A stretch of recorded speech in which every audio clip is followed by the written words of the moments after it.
Our first stop in Norway began with a visit to Oslo, its capital. There we stayed at the iconic Thief Hotel, and that's in an area called Tjuvholmen. It's a very new, contemporary waterside area, and you'll notice lots of the architecture incorporates a lot of the sea heritage of Norway.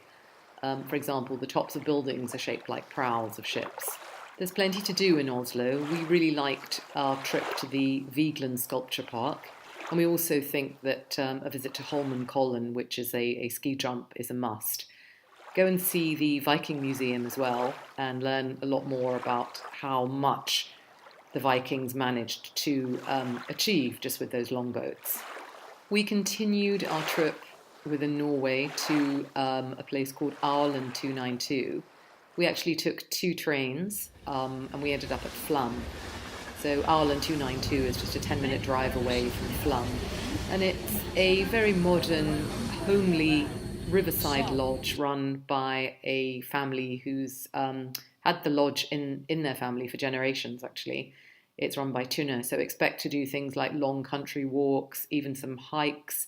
We went up to a farm where they make traditional cheese using goat's milk. It's a brown cheese that you'll find all over Norway. Very salty, it's actually quite nice. And lots of picnics and enjoy just a sort of much quieter, slower pace of life in Ireland.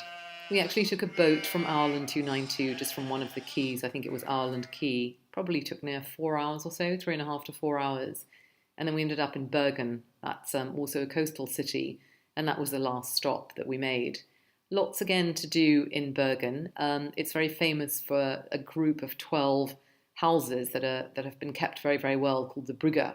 And we stayed in a hotel that was literally a few minutes walk away from these traditional iconic houses. It was the part of the Clarion collection Havant Quartet Hotel that literally was about a 5-minute walk away from the ferry from when you got off.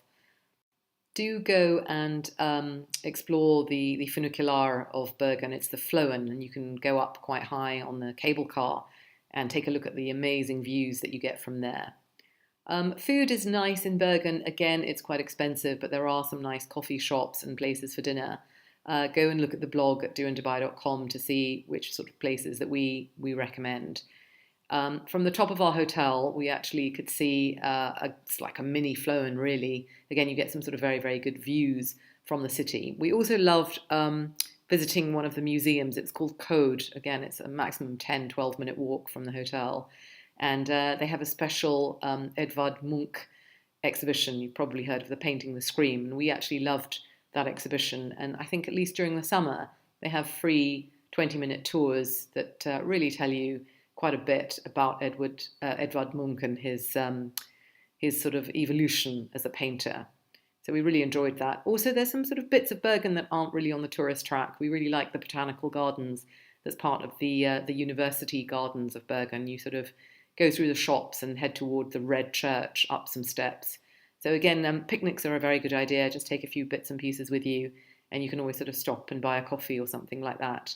But overall, a fantastic trip to Norway, and we were helped very much by Luxury Action, who organised all our internal transport and did bookings for us as well.